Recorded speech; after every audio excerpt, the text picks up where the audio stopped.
আজকে কি আলোচনা হবে জানো? চৈতন্য লীলা। আমরা চৈতন্য ভাগবত নিয়ে এসেছি। চৈতন্য ভাগবত গ্রন্থের নাম তো সবাই শুনেছ। চৈতন্য মহাপ্রভুর লীলার উপর দুটো গ্রন্থ প্রধান। একটি হচ্ছে চৈতন্য, আরে যাবে যাও, চৈতন্য চরিতামৃত আর চৈতন্য ভাগবত। এর মধ্যে চৈতন্য ভাগবতের লীলা বেশি, আর চৈতন্য চরিতামৃতে দর্শন ফিলসফি বেশি, সিদ্ধান্ত এবং ফিলসফি বেশি চৈতন্য চরিতামৃতে। আর চৈতন্য ভাগবতী লীলা বেশি। চৈতন্য চরিতামৃত লীলা আছে। প্রথম লেখা হয়েছিল চৈতন্য ভাগবত। তো চৈতন্য ভাগবতে যে সমস্ত লীলা বিস্তারিত আছে, চৈতন্য চরিতামৃতে সেগুলি সংক্ষেপে আছে। আর চৈতন্য ভাগবতে যে সমস্ত লীলা বর্ণিত হয়নি অথবা সংক্ষেপে আছে, সেগুলি চৈতন্য চরিতামৃতে বিস্তারিত আছে। বুঝতে পারছ? এ হচ্ছে দুটো গ্রন্থের মধ্যে প্রধান পার্থক্য। তো আজকে আমরা মহাপ্রভুর সাত প্রহরিয়া ভাব সম্পর্কে কিছুটা শ্রবণ করব। কেমন? মহাপ্রভু তো প্রথমে আত্মগোপন করেছিলেন, জানো তো। এমনিতে উনি নিমাই পণ্ডিত রূপে নবদ্বীপে লীলাবিলাস করছিলেন, সবাই জানতো উনি একজন বিখ্যাত পণ্ডিত। হ্যাঁ, আর সবসময় ওই ওনার বন্ধুবান্ধব সহপাঠী যারা ছিল তাদের সঙ্গে ওই গ্রামার নিয়ে, সংস্কৃত ব্যাকরণ নিয়ে ইত্যাদি নিয়ে আলোচনা করতেন, মানে যেগুলি প্রধানত জড় বিষয়। হ্যাঁ, তো বেশিরভাগই ছিলেন কৃষ্ণ ভক্ত। তো তারা বিরক্ত হতেন। মহাপ্রভু তো তখন নাম হয়নি, তখন নাম ছিল নিমাই পণ্ডিত। এই নিমাই পণ্ডিত শুধু ব্যাকরণের কচকচি, কৃষ্ণ কথা বলে না, শুধু ব্যাকরণের কচকচি আলোচনা করে। একদিন শ্রীবাস ঠাকুরের সঙ্গে পথে দেখা হয়েছিল। তো শ্রীবাস ঠাকুর বলছেন, নিমাই পণ্ডিতকে বলছেন, এইভাবে ব্যাকরণের কচকচি করে কি লাভ হবে, বিদ্যায় কি হবে যদি তুমি কৃষ্ণ ভজনাই না করলে, তো জীবনটাই তো বৃথা। হ্যাঁ, এই সমস্ত ব্যাকরণের কচকচি শিখে কি লাভ হবে? কোনো লাভ হবে না। মহাপ্রভু মুস্কি মুস্কি হাসছেন, এসে বলছেন, ঠিক আছে, আপনাদের কৃপা হলে আমি একদিন বৈষ্ণব হব।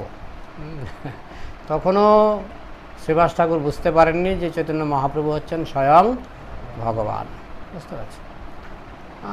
একমাত্র অদ্বৈত আচার্য জানতেন, গদাধর পণ্ডিতও বুঝতে পারেননি। পঞ্চতত্ত্বের মধ্যে নিত্যানন্দ প্রভু জানতেন, কিন্তু নিত্যানন্দ প্রভু তখনও এসে পৌঁছাননি। তিনি তখন বৃন্দাবনে। তিনি অপেক্ষা করছিলেন মহাপ্রভু যখন আত্মপ্রকাশ করবে তখন আমি যাব। এই সাত প্রহরিয়া ভাবের পর থেকে নিত্যানন্দ প্রভু এসেছিলেন। তার আগে পর্যন্ত নিত্যানন্দ প্রভু বিভিন্ন তীর্থ পর্যটন করছিলেন। ওই যে একজন ভক্ত ধ্যানে মগ্ন হয়ে গেছেন, প্রভু ধ্যানযোগ।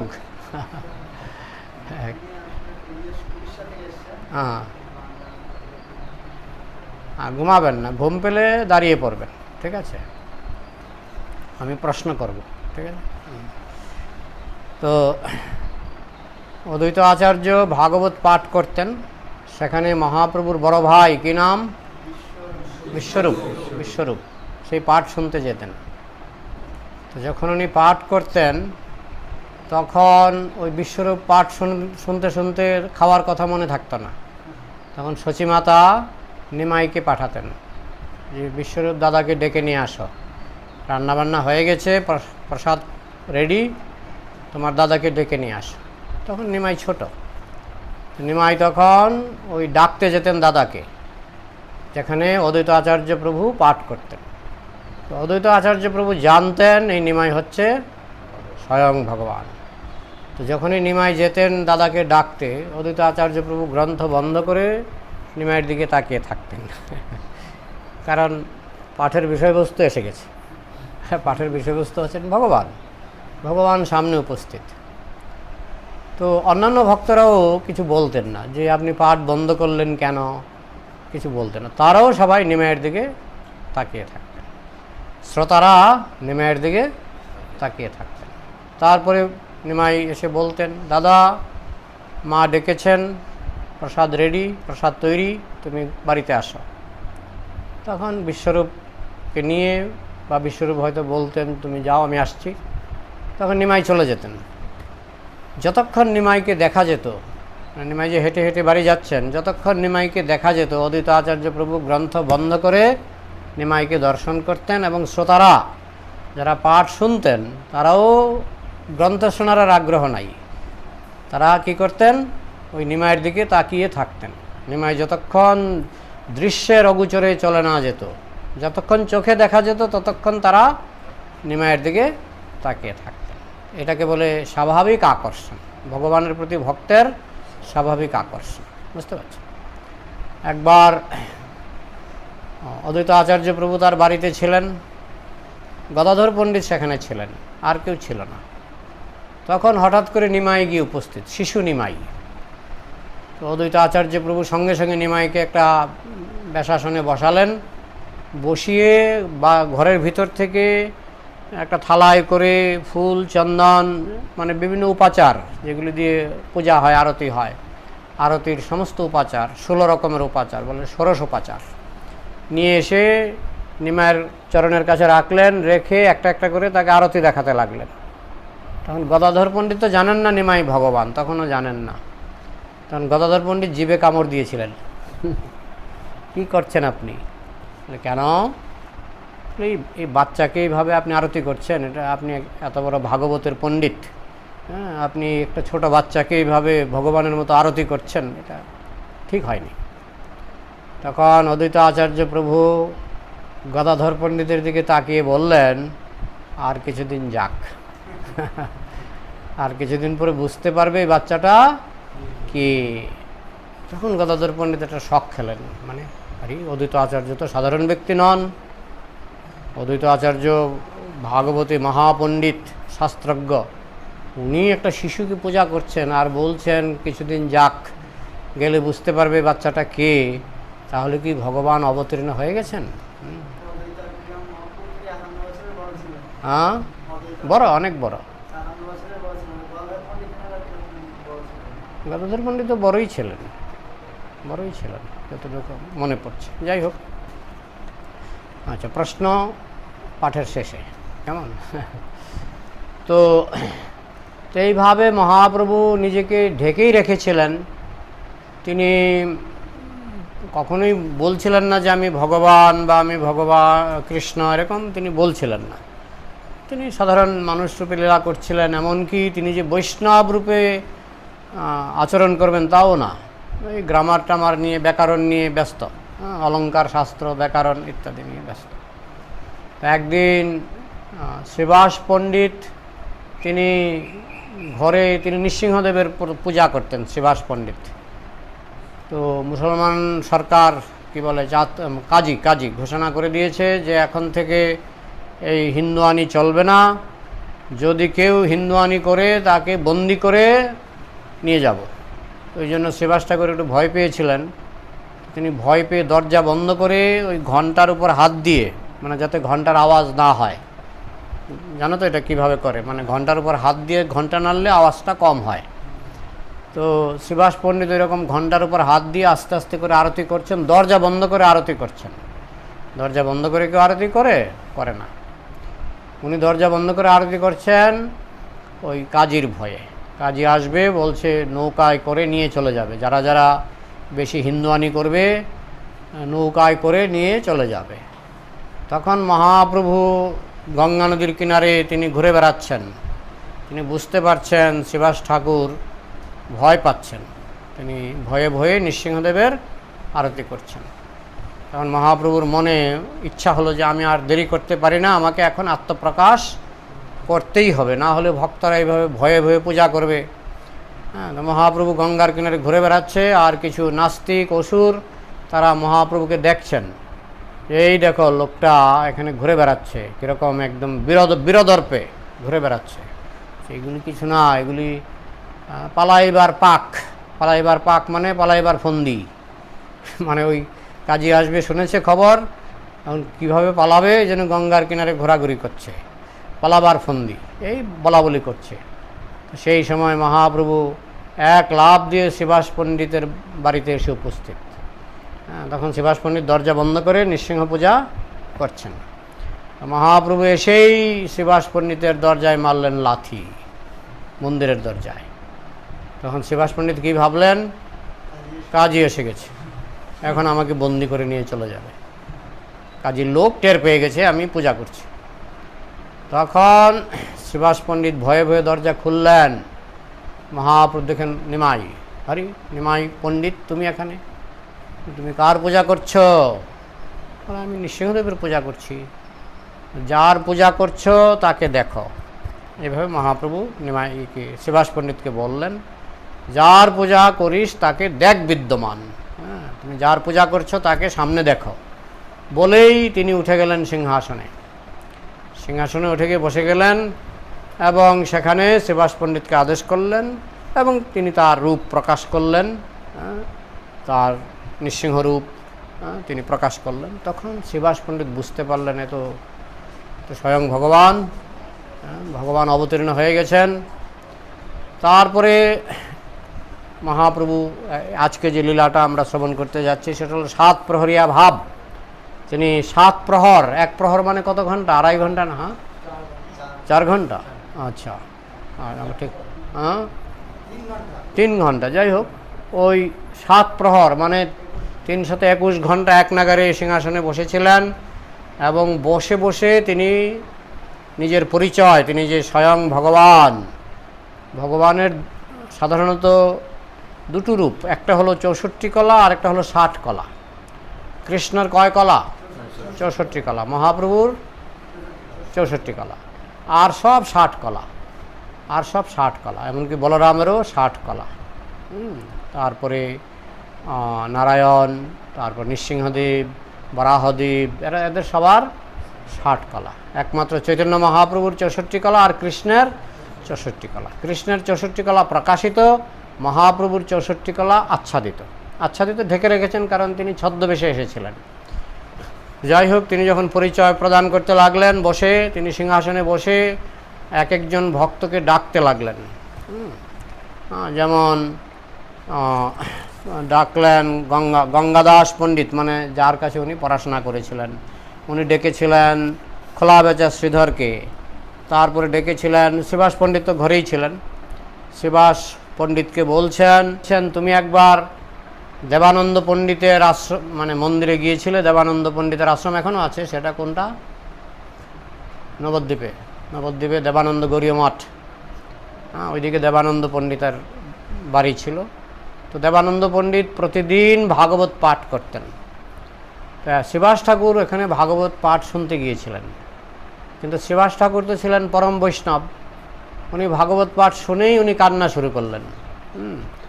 তখন দেবানন্দ পণ্ডিত দেখলেন, দেবানন্দ পণ্ডিতের সেরকম, মানে উনি ছিলেন অনেকটা মায়াবাদীর মতো, উনি ভাগবত পড়তেন কিন্তু ওনার সেই প্রেম ছিল না। আর শিবাস পণ্ডিত ছিলেন পরম বৈষ্ণব, পরম ভক্ত। উনি যখন ভাগবত শুনলেন ওনার চোখে জল চলে আসলো, উনি একেবারে ফুফিয়ে কাঁদতে শুরু করলেন।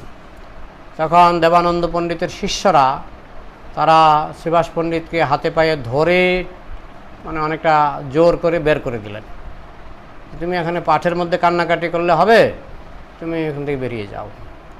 এই জন্য মহাপ্রভুর খুব ক্রোধ হয়েছিল। একজন বৈষ্ণবকে অপমান করা হলো, শিষ্যরা তাকে ধরে নিয়ে চলে গেল, আর দেবানন্দ পণ্ডিত তিনি গুরু ছিলেন, তিনিও কিছু বলেননি। তো সেই জন্য মহাপ্রভুর খুব ক্রোধ হয়েছিল। তো এই 7 প্রহরিয়া ভাবের সময় মহাপ্রভু বলছেন, তোমার সেই ঘটনা মনে পড়ে?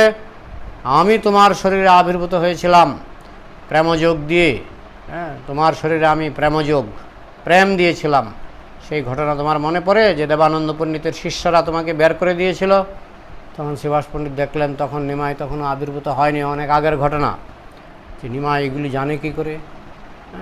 তখন উনি মহাপ্রভুর চরণে লুটিয়ে পড়লেন। পাশাপাশি মহাপ্রভু বিভিন্ন রূপ দেখাচ্ছেন, কখনো কৃষ্ণরূপ, কখনো রামচন্দ্র রূপ, কখনো বিশ্বরূপ। এইভাবে 7 প্রহরিয়া ভাবে মহাপ্রভু কিন্তু বিভিন্ন রূপ দেখাচ্ছেন, কখনো নিমাই রূপ দেখাচ্ছেন। তারপরে ডাকলেন গঙ্গাদাস পণ্ডিতকে, ওনার শিক্ষক। শিক্ষক তো জানতেন আমার ছাত্র, নিমাই যে ভগবান এটা তো আর শিক্ষক জানতেন না। তখন গঙ্গাদাস পণ্ডিতকে ডাকলেন। গঙ্গাদাস পণ্ডিত নিমাইয়ের অনেক বড়, বয়সে অনেক বড়, হ্যাঁ, কারণ উনি শিক্ষক, উনি নিমাইয়ের জন্মের আগে থেকেই উনি শিক্ষক, উনি খুব বৃদ্ধ বয়সে নিমাই পণ্ডিতকে পড়াতেন। তখন মহাপ্রভু বললেন, তোমার মনে আছে একবার তোমার বাড়ি যবনে আক্রমণ করেছিল? হ্যাঁ, তখন নিমাইয়ের কিন্তু আবির্ভাব হয়নি, নিমাই তখনও পৃথিবীতে আসেননি। তো গঙ্গাদাস পণ্ডিতের মনে পড়ল যে একবার যবন মানে মুসলমান, হ্যাঁ, তাকে একবার আক্রমণ করেছিল তার বাড়ি। তখন তুমি কি করেছিলে? তুমি তোমার স্ত্রী, পুত্র, পরিবার সবাইকে নিয়ে তুমি পালিয়েছিলে। পালিয়ে কোথায় গিয়েছিলে? গঙ্গার ঘাটে, মধ্যরাত্রে। তখন মধ্যরাত্রে গঙ্গার ঘাটে গিয়ে দেখলে কোনো মাঝি নাই। তখন তুমি চিন্তায় পড়ে গেলে, তুমি দেখতে পেলে যে যবনেরা তোমার দিকে দৌড়ে আসছে, হ্যাঁ, মশাল নিয়ে, আগুনের মশাল নিয়ে তারা তোমার দিকে দৌড়ে আসছে। তখন তুমি ভয়ে মনে মনে চিন্তা করলে যে আত্মহত্যা ছাড়া আর কোনো গতি নাই, কারণ এখানে মাঝি নাই, গঙ্গা তো আর সাঁতার কেটে পার হওয়া যাবে না, সঙ্গে আছে স্ত্রী, পুত্র, পরিবার, কন্যা। তখন যবনরা আসবে, এসে আমার স্ত্রীর ইজ্জত নষ্ট করবে, কন্যার ইজ্জত নষ্ট করবে, তো তার থেকে আত্মহত্যা করা ভালো। এরকম চিন্তা করছেন। চিন্তা করতে করতে তিনি একবার কৃষ্ণকে স্মরণ করেছিলেন, হে কৃষ্ণ, এই বিপদে রক্ষা করো। কৃষ্ণকে বলা হয় অগতির গতি, অগতির গতি। যখন কোনো গতি থাকে না তখন কৃষ্ণকে ডাকলে কৃষ্ণ একটা ব্যবস্থা করেন। তখন গঙ্গাদাস পণ্ডিত দেখলেন যে নদীর কিনারে একজন মাঝি এসে বসে আছে নৌকা নিয়ে। হে গঙ্গাদাস, আসো আসো আসো, আমার নৌকায় ওঠো। গঙ্গাদাস পণ্ডিত খুব খুশি, দয়া করে আমাদেরকে পার করান, আমরা মহাবিপদে পড়ে গেছি। তখন গঙ্গাদাস পণ্ডিত তার স্ত্রী, পুত্র, পরিবার, কন্যা সবাইকে নিয়ে তিনি নৌকায় উঠে তিনি নৌকাতে করে গঙ্গা পার হয়ে ওই পারে চলে গেলেন। তো যাই হোক, তখন মহাপ্রভু বললেন, ওই ঘটনা তোমার মনে পড়ে? হ্যাঁ, মনে পড়ে। ওই মাঝিটা কে ছিল জানো? কে ছিল? মাঝিটা ছিলাম আমি। চৈতন্য মহাপ্রভু গঙ্গাদাস পণ্ডিতকে মনে করিয়ে দিলেন, আমি ছিলাম সেই মাঝি। এই কথা শুনে গঙ্গাদাস পণ্ডিত, তিনিও পরম ভক্ত ছিলেন, তিনি অজ্ঞান হয়ে পড়ে গেলেন। বুঝছো, মহাপ্রভুর চরণে অজ্ঞান হয়ে পড়ে গেলেন। আর মহাপ্রভু তো বিভিন্ন রূপ দর্শন করাচ্ছেন, কখনো রামচন্দ্র রূপে, কখনো কৃষ্ণ রূপে, তিনি রূপ দর্শন করাচ্ছেন আর এই কথাগুলি বলছেন। তারপরে ভক্তদেরকে বলছেন, কিছু দাও, আমি কিছু খেতে চাই। তো ভক্তরা এক একজন ভক্ত, প্রভু খুব ঘুমাচ্ছে, নাক ডেকে ঘুমাচ্ছে। হ্যাঁ বলুন, কি বললাম, লাস্ট লাইনটা বলুন।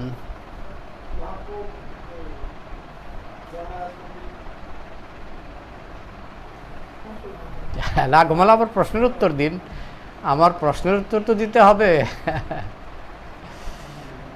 আমার লাস্ট লাইনটা কি ছিল? হ্যাঁ, এটা অনেক আগের কথা। তারপরে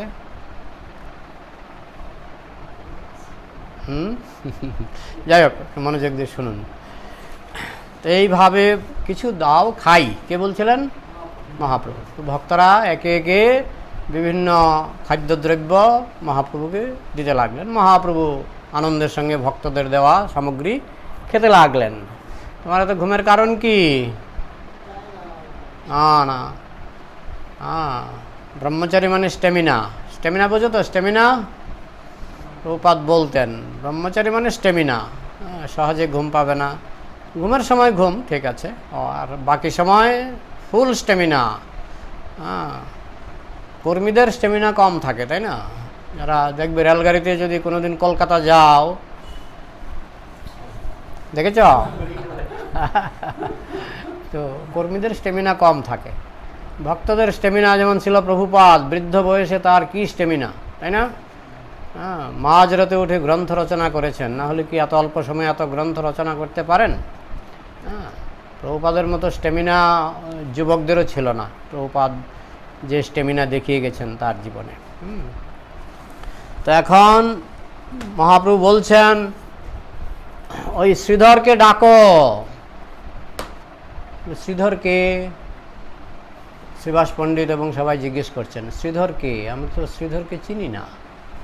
বলে তোমরা যতক্ষণ মধ্যরাত্রি ওই দিকে যাও, বামনপুকুর বাজারের দিকে দৌড়ে যাও, সেখানে গিয়ে শুনবে একজন কীর্তন করছে, উচ্চস্বরে হরিনাম করছে, হরিনামের শব্দ শুনে শুনে তাকে খুঁজে পাবে।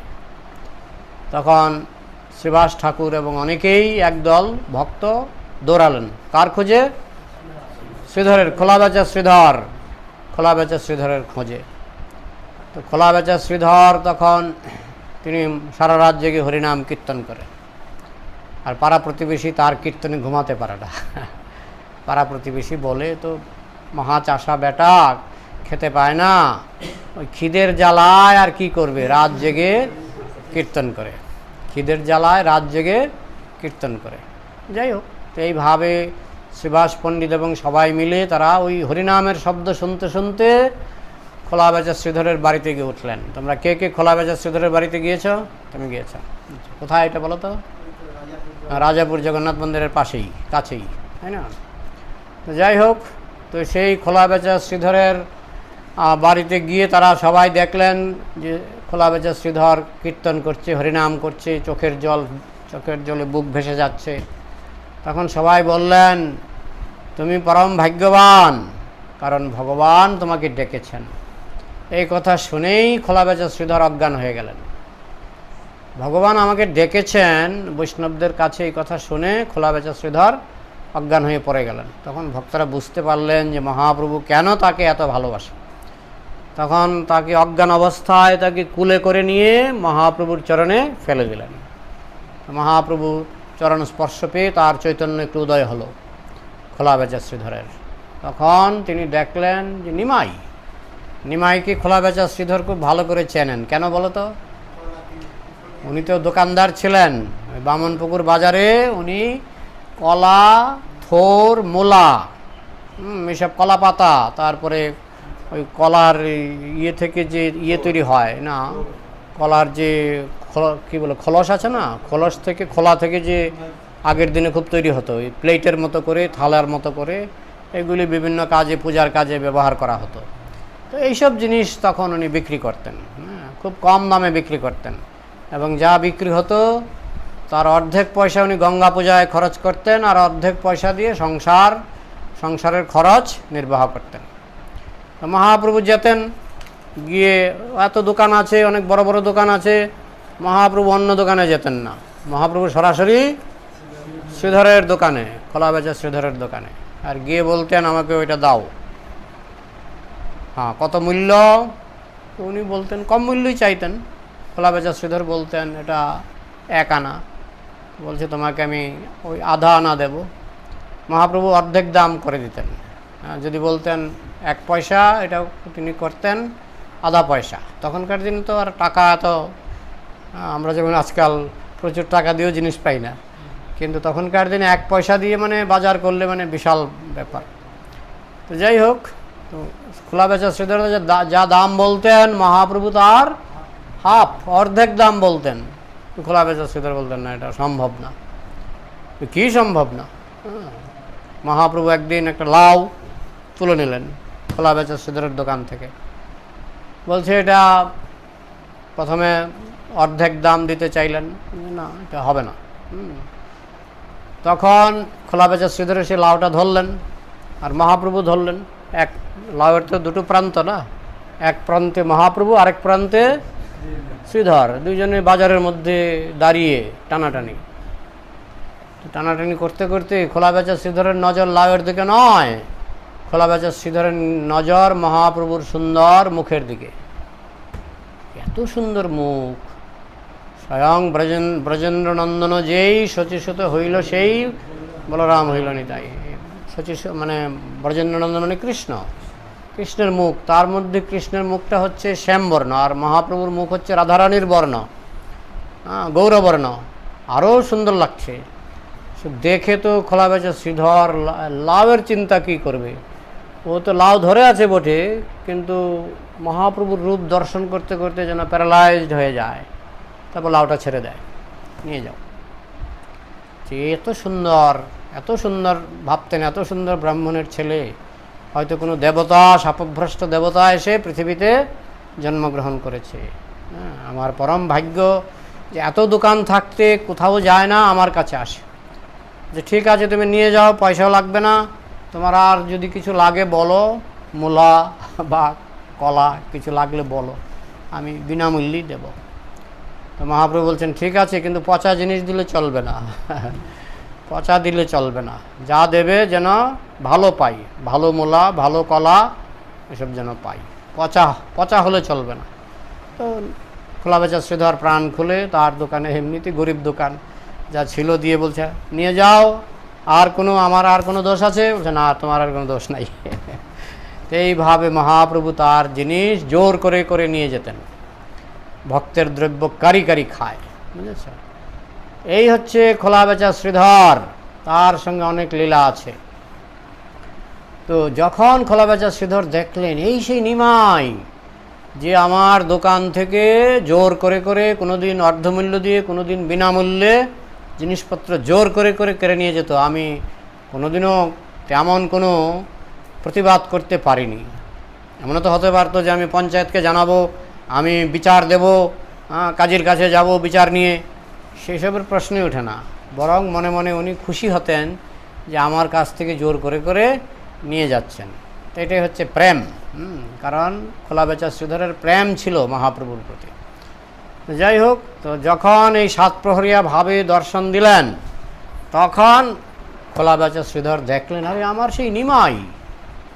আবার দেখলেন চট করে হঠাৎ করে কৃষ্ণ হয়ে গেলেন, আরে নিমাই কৃষ্ণ হয়ে যাচ্ছেন। আবার দেখলেন রামচন্দ্র, আবার বিভিন্ন রূপ দেখাচ্ছেন, একটার পর একটা সিনেমার মতো চলছে।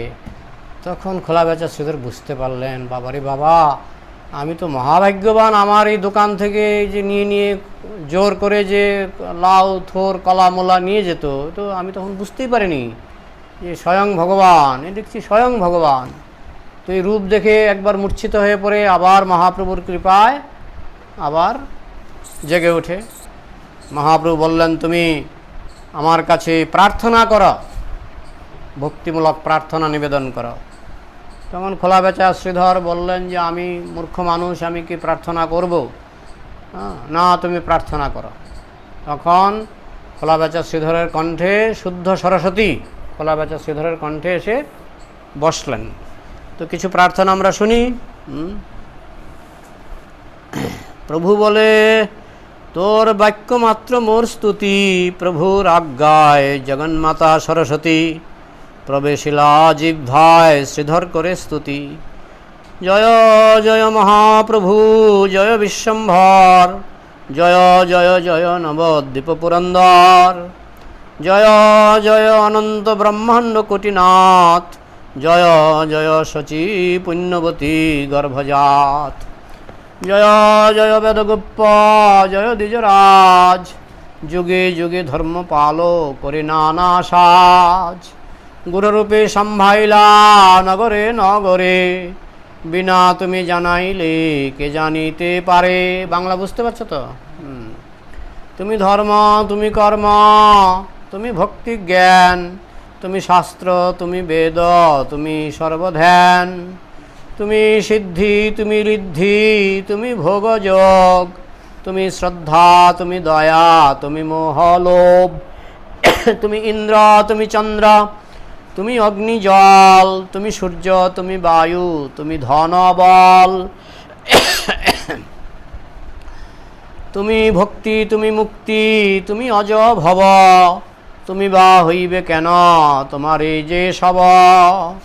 পূর্বে মোর স্থানে তুমি আপনে বলিলা, তোর গঙ্গা দেখো মোর চরণ সলীলা, তবু মোর পাপ চিত্তে নহিল স্মরণ, না জানিল মই তোর অমূল্য চরণ। যে তুমি করিলা ধন্য গোকুল নগর, এখানে হইলা নবদ্বীপ পুরন্দর। রাখিয়া বেড়াও ভক্তি শরীর ভিতরে, হেন ভক্তি নবদ্বীপে হইল বাহিরে। ভক্তি যুগে ভীষ্ম তোমা জিনিল সমরে, ভক্তি যুগে যশোদায় বান্দিল তোমারে। ভক্তি যুগে তোমারে বেচিল সত্যভামা, ভক্তি বসে তুমি কান্ধে কইলা গোপরামা। অনন্ত ব্রহ্মাণ্ড কোটি বহে যারে মনে, সে তুমি শ্রীধাম গোপ বহিলায়াপনে। যাহা হইতে আপনারও পরাভব হয়, সেই বড় গপ্য লোকে কাহারে না কয়। ভক্তি লাগি সর্বস্থানে পরাভব পায়া, জিনিয়া বেড়াও তুমি ভক্তি লোকাইয়া। সে মায়া হইল চূর্ণ আর নাহি লাগে, হের দেখো সকল ভুবনে ভক্তি মাগে। সে কালে হারিলা জন দুই চারি স্থানে, এ কালে বান্ধিব তোমা সর্বজনে জনে। মহাশুদ্ধা সরস্বতী শ্রীধর শুনি, বিস্ময় পাইলা সর্ব বৈষ্ণবয়াগণী। প্রভু বলে শ্রীধর বাছিয়া মাগো বর, অষ্টসিদ্ধি দিমো আজি তোমার গোচর। শ্রীধর বলেন প্রভু আরও ভাড়াইবা, থাকহ নিশ্চিন্তে তুমি আর না পারিবা। প্রভু বলে দর্শন মোর ব্যর্থ নয়, অবশ্য পাইবা বর যেই চিত্তে লয়। মাগো মাগো পুনঃ পুনঃ বলে বিশ্বম্ভর, শ্রীধর বলে প্রভু দেহ এইবার। যে ব্রাহ্মণ কারি নিল মোর খোলা পাত, সে ব্রাহ্মণ হোক মোর জন্ম জন্মনাথ। যে ব্রাহ্মণ মোর সঙ্গে করিল কন্দল, মোর প্রভু হোক তার চরণ যুগল।